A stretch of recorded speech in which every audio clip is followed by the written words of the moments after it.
Your personal reality is creating your personality. Your environment is controlling how you think and feel. Yes or no?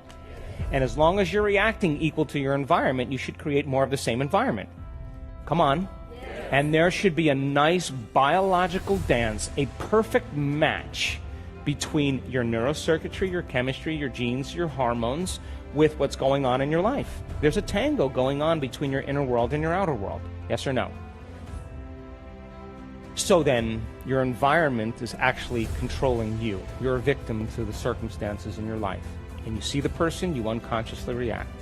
You go to the certain place and you think about in the past how it was. And so then,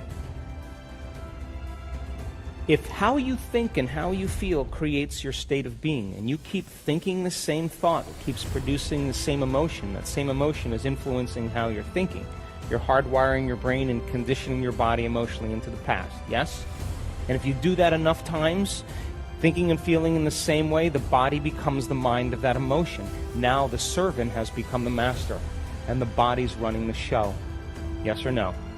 And so then if the body then has become the mind of that emotion, then to change then would be becoming greater than your body. Yes or no? And if your environment has that much influence on how you're thinking and feeling, then to change then is to be greater than your environment. Yes or no?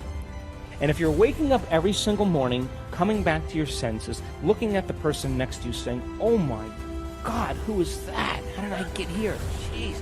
Wait, let me think of all my problems. Okay, I'm starting to feel like myself. Let me get my cell phone. Let me check. Okay, now I'm feeling like myself. And then you get up and you go through the same routine behaviors in your habitat.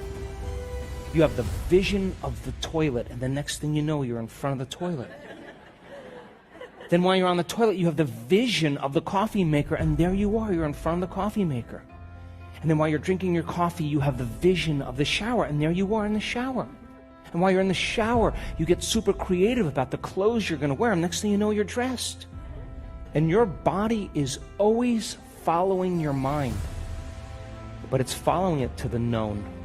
Are you with me still? And let's just say you drive to work the same way and see the same people and go to the same grocery store and buy the same food and watch the same television shows, and then you get in front of the mirror at night and you put your lotions and potions and creams on and floss the same way and brush your teeth, and you go to bed and you wake up in the morning and you're doing the same exact thing. Yes or no? Would you agree then we can take your past and lift it up and set it on your future? Yes or no? Now, that's karma. That's it. That's karma right there. And so then if you've done that enough times, a habit is a redundant set of automatic, unconscious thoughts, behaviors, and emotions that's acquired through frequent repetition. A habit is when you've done something so many times, your body now knows how to do it better than your mind.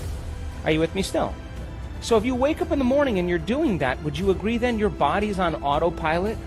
And it's dragging you into a predictable future based on what you did in the past. And you're unconscious. Yes or no? And I assert that when you are not in the present moment, you're running a program. So don't take anything personally from somebody, because they're just running a program as well. Are you with me still? So then, think about this. Would you agree then that if you are going to heal your body by thought alone, to create some new experience in your environment by thought alone, to create some new future that's no longer your past by thought alone, then you would have to become thought alone. Yes or no? Come on. So then would you agree then if your environment is so strong in conditioning you into the past, would you agree then maybe it'd be a good idea to sit down at the beginning of your day, close your eyes, and disconnect from your external environment? Yes or no? So then if you're seeing less things in your external environment because you've closed your eyes, all of a sudden now, your environment isn't going to control how you think and feel. Yes or no? And what if you were to play soft music in the background or put earplugs in and diminish more sensory information coming in from the environment? Would you agree you'd start putting more attention on your inner world instead of on your outer world? And what if you said to your body, hey, sit right here and stay right here. Don't you get up yet until I tell you it's time to get up.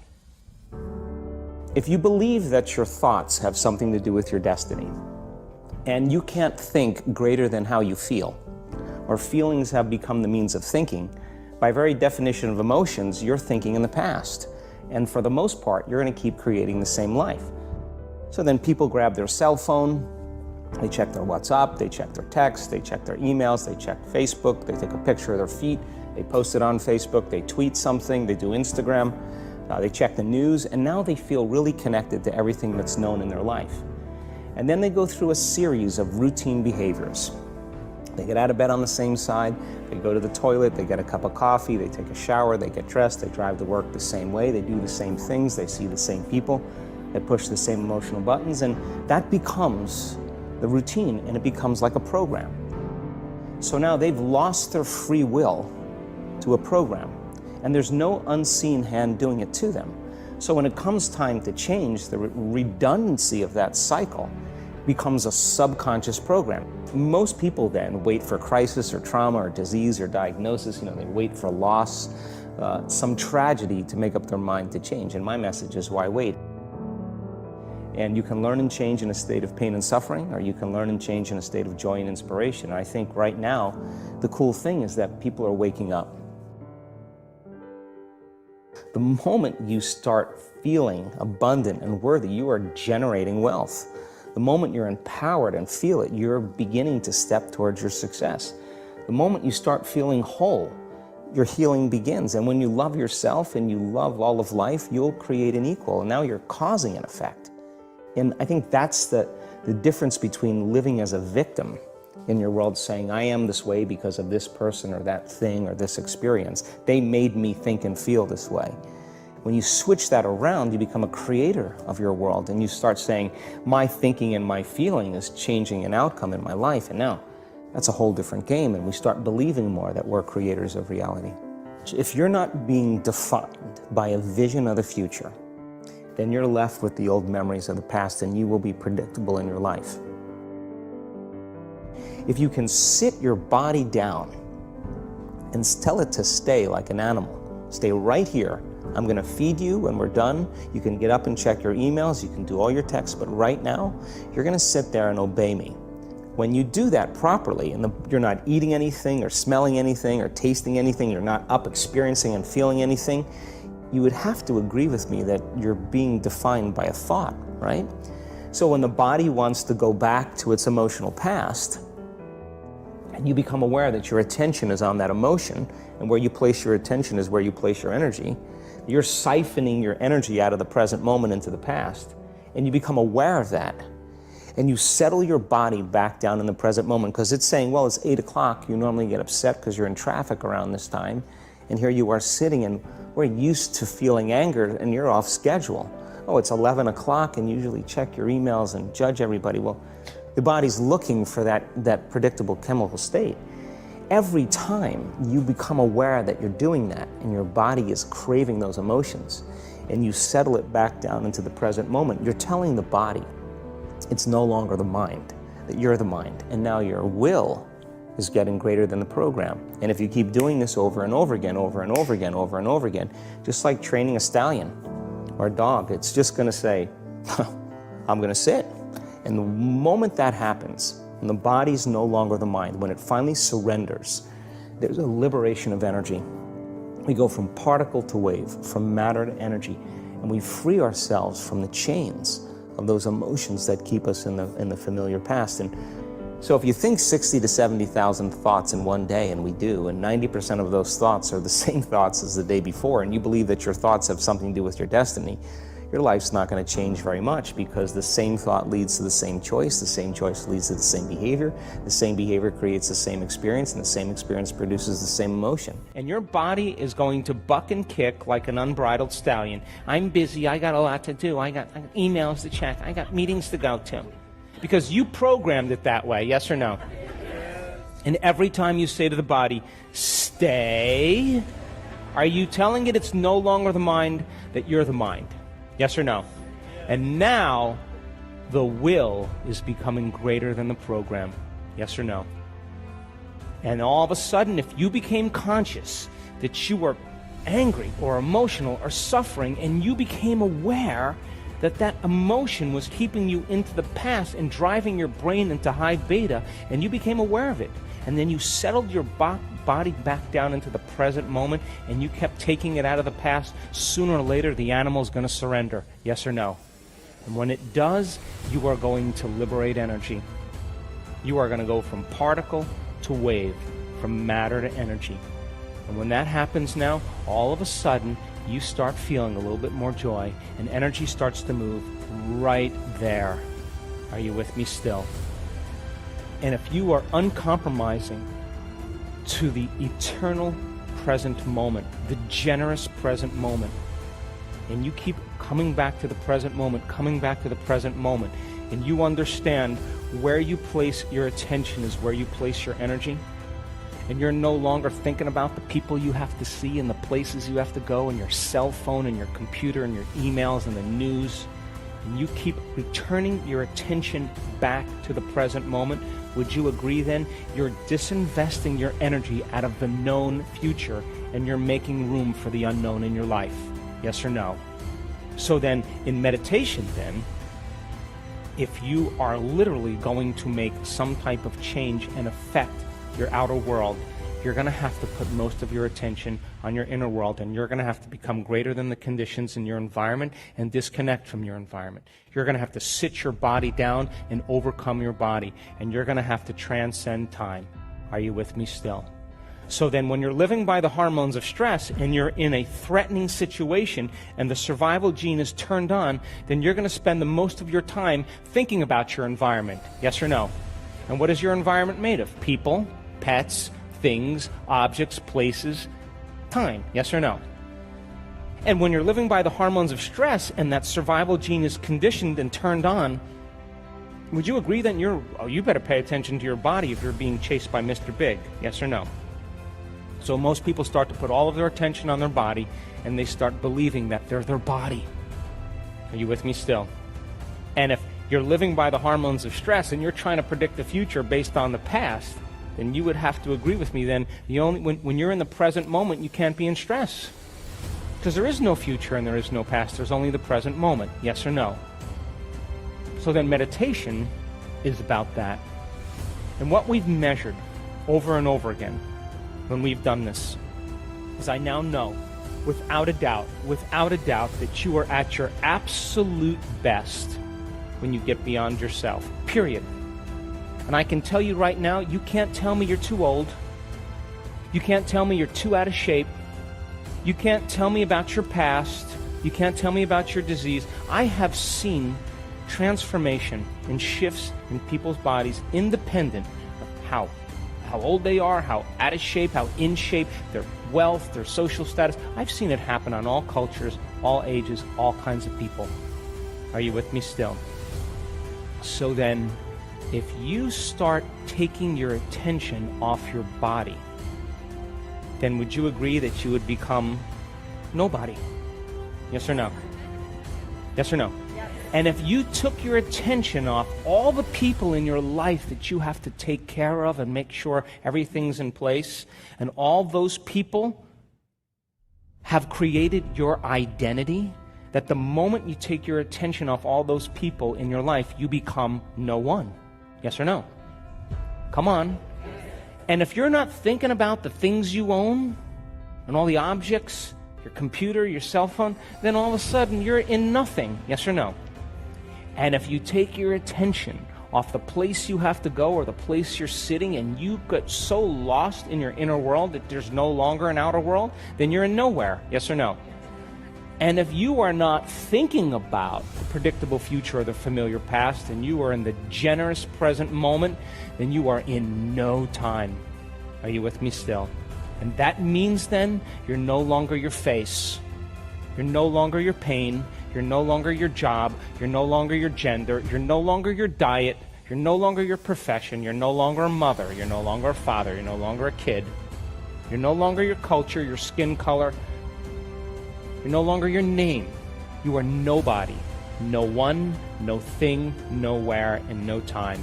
And in that moment, you are walking into the door to the quantum field. You are passing through the eye of the needle. Are you with me still? We're living in such an amazing time right now. I mean, if you are not being challenged in some way in your life, you're not alive. And all of this is an initiation. And I don't believe that you have to go to any school of ancient wisdom perched in the Himalayas or for information or training any longer. If you see your life as the school, as the initiation, then you can no longer be a victim to your life. You're going to have to meet the challenges in your life from a greater level of mind, greater than the mind that created it. And so there have been plenty of peer-reviewed articles on the power of peace-gathering projects that lower crime, that lower trauma incidences of death and economic growth. It's all related to what's happening right now for us.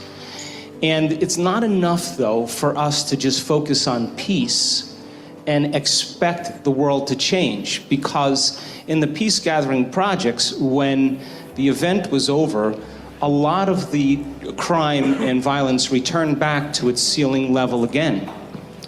It's more important for us not only to embody that peace and feel it, but then to demonstrate it.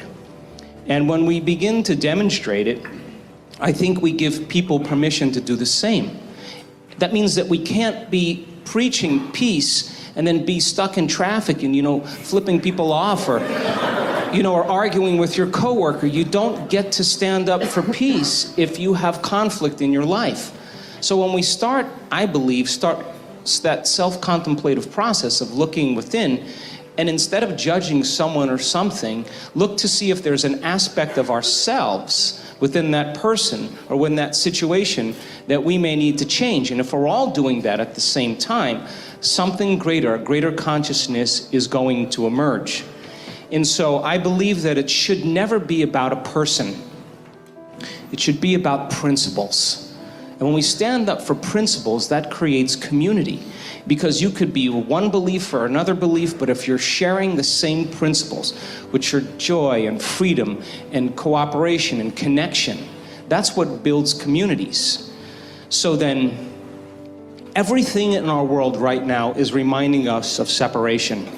Whether it's war, whether it's violence, whether it's political deceit, whether it's prejudice, all of those things cause us to live by those stress hormones. And when we're living in that state of survival, we're not trusting, and we become more selfish.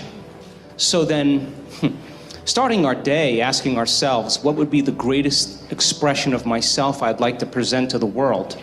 And then making the choice to not get up until we are that person, I think that begins to demonstrate greatness.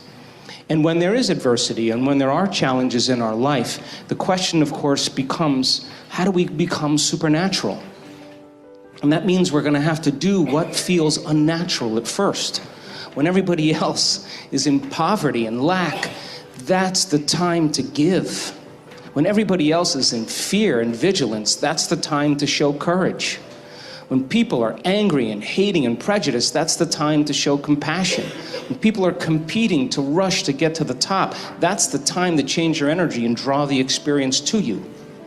And if you keep doing what's unnatural over and over again, sooner or later you're going to become supernatural.